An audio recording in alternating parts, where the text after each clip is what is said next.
सिंधुदुर्ग जिल्हा परिषद पंचायत समितीच्या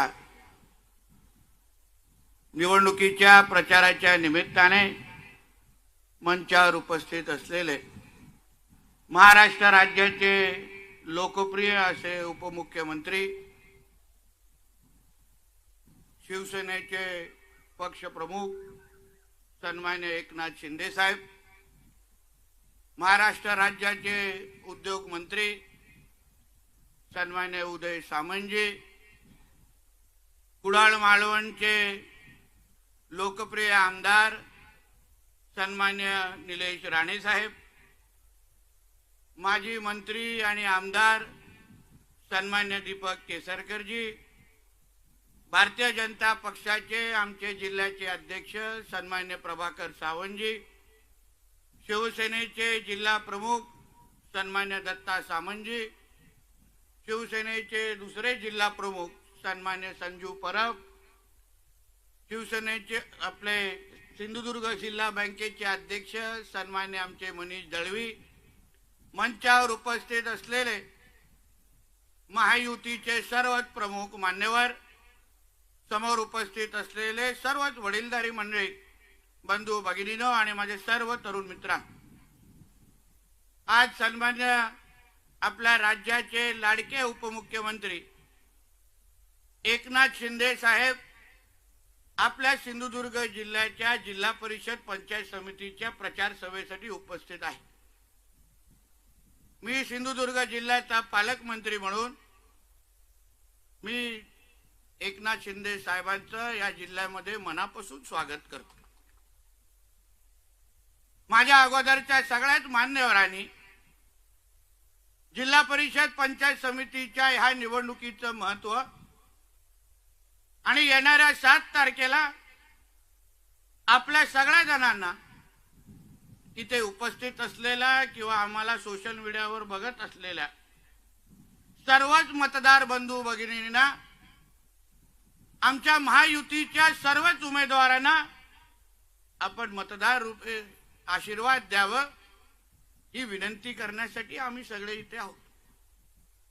शिंदे साहेब आज आपल्या जिल्ह्यामध्ये आले आणि आज आम्ही महायुतीचे सर्व कार्यकर्ते आम्ही शिंदे साहेबांना विश्वास देतो की साहेब येणाऱ्या 9 तारखेला जेव्हा या महाराष्ट्र राज्याचे सिंधुदुर्ग किंवा जिल्हा परिषद पंचायत समितीचे निकाल लागतील तेव्हा सर्वात पहिला फोन तुम्हाला सिंधुदुर्गातून येईल आणि इकडचे निकाल 100% लागले असतील असे तुम्हाला गोड बातमी आमच्या माध्यमातून भेटेल।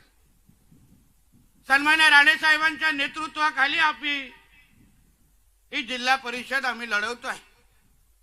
महाराष्ट्र राज्याचे लाडके मुख्यमंत्री आमचे देवेंद्र फडणवीस साहेब, आमचे शिंदे साहेब आणि उपमुख्यमंत्री आमच्या पवार मॅडम या सगळ्यांच्या मार्गदर्शनाखाली आम्हाला ह्या सिंधुदुर्गाच्या जिल्हा परिषद पंचायत समितीच्या माध्यमातून आमच्या जिल्ह्याचा सर्वांगीण विकास घडवायचा आणि पाहायचा आहे।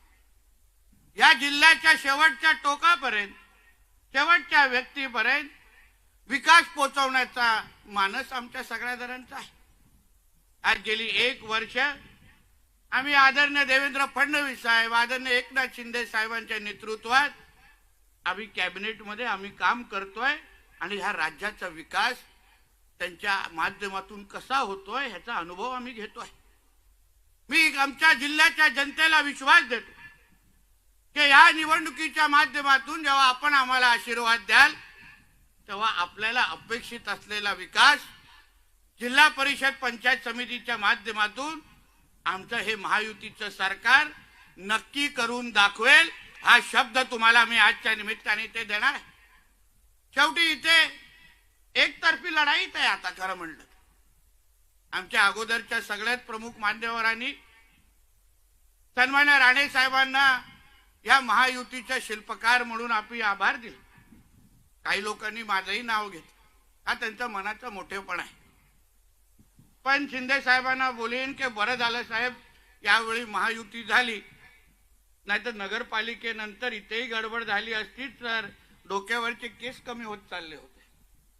उगाच आमच्या उदय सामंत साहेबांचा आणि आमच्या लोकांचा मनस्ताप वाढत जात होता आणि आम्हाला सगळ्यांची ताकद वेगळी करून तिसराचा फायदा घेण्याचा जो काही प्रयोग आमच्या सिंधुदुर्ग जिल्ह्यामध्ये सुरू होता ते निलेश साहेब असतील, केसरकर साहेब असेल, आम्ही सगळेजण एकत्र येऊन यावेळी कोण जिंकत असेल तर ते फक्त महायुतीच जिंकणार हा निर्धार करून आज आम्ही सगळेजण चाललोय.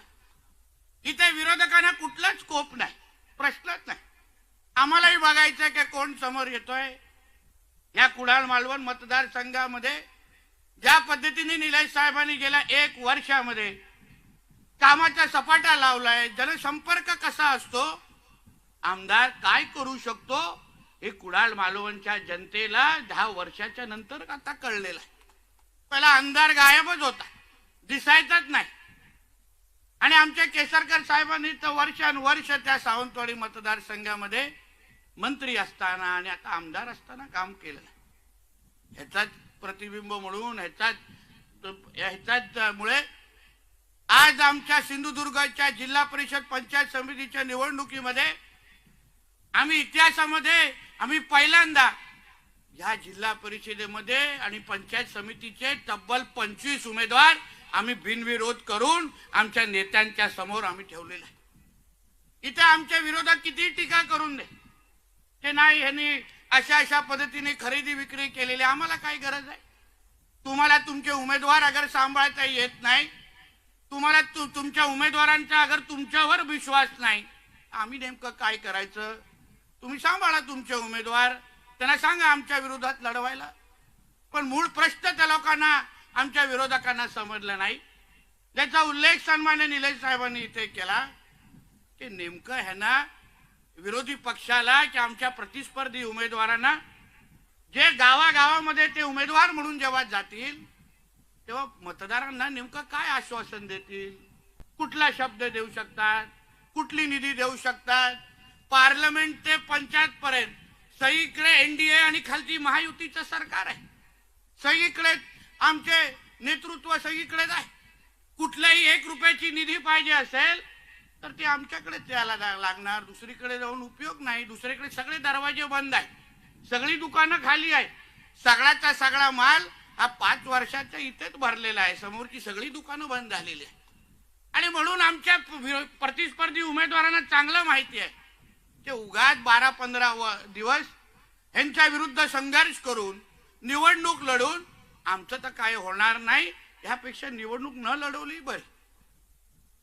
आणि निधीच्या बाबतीमध्ये मी 2 दिवसा अगोदर आम्ही आणि रवी पाठक साहेब आमच्या पोंढा मतदारसंघामध्ये होतो, प्रचार करत होतो. आमचे महायुतीचे उमेदवार आहेत मामा हळदी.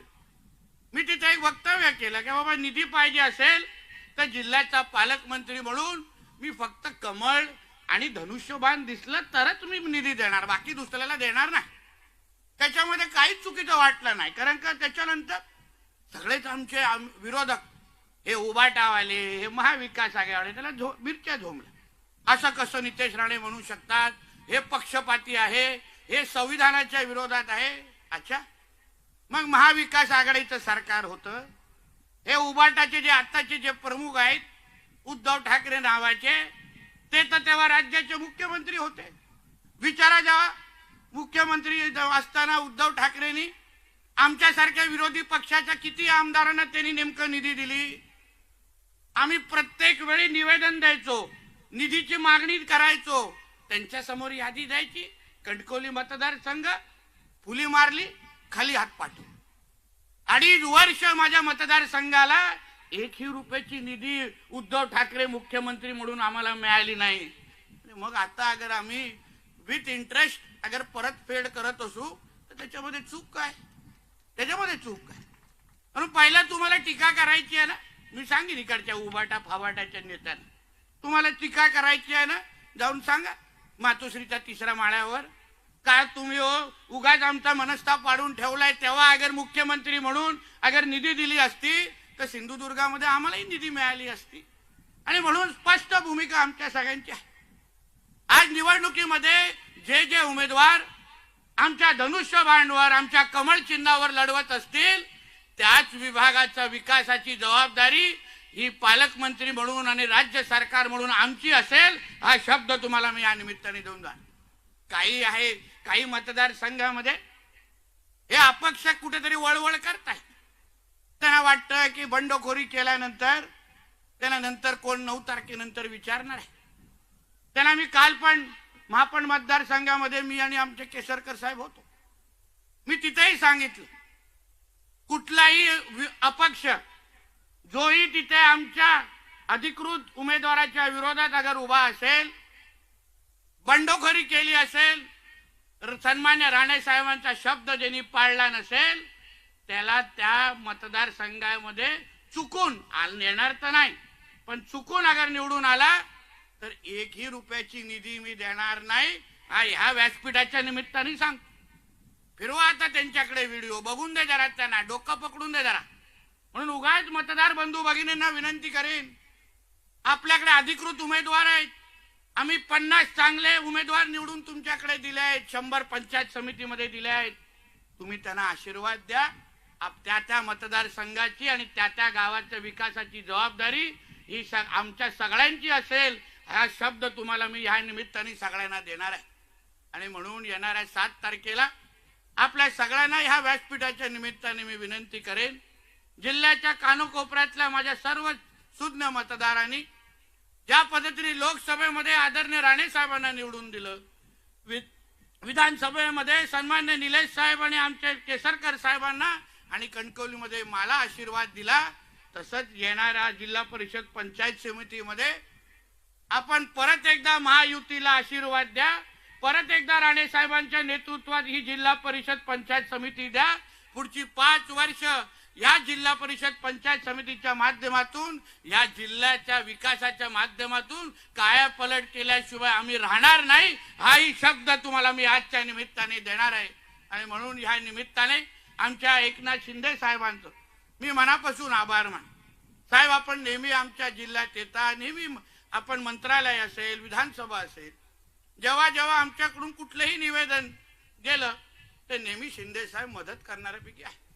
मी तेव्हा 2.5 वर्षाची तक्रार उद्धवजींबद्दल करू शकतो, शिंदे साहेबांबद्दल करू शकत नाही करू शकत. तेव्हा आम्ही हळूच निवेदन द्यायचो, शिंदे साहेब तेव्हा पण आमची कामं करायची, हक्काने करायची. तेव्हा म्हणून त्यांना त्यांचे तेव्हाही आभार. आणि आता तर आमचे नेते म्हणून जसं फडणवीस साहेब आहेत, जसे शिंदे साहेब आहेत, आज ते ज्या पद्धतीने आम्हाला कॅबिनेटच्या माध्यमातून या जिल्ह्याला आणि या महाराष्ट्राला न्याय देत आहेत, यासाठी मी त्यांचं मनापासून आभार मानतो. शिंदे साहेब, तुम्ही इथे आलात, आम्हाला सगळ्यांना ताकद दिलीत, आम्ही तुम्हाला विश्वास देतो. येणाऱ्या 7 तारखेला महायुतीलाच मतदान होईल आणि 9 तारखेला महायुतीचेच फटाके फुटतील, हा विश्वास या निमित्ताने देतो. इथेच थांबतो. जय हिंद, जय महाराष्ट्र.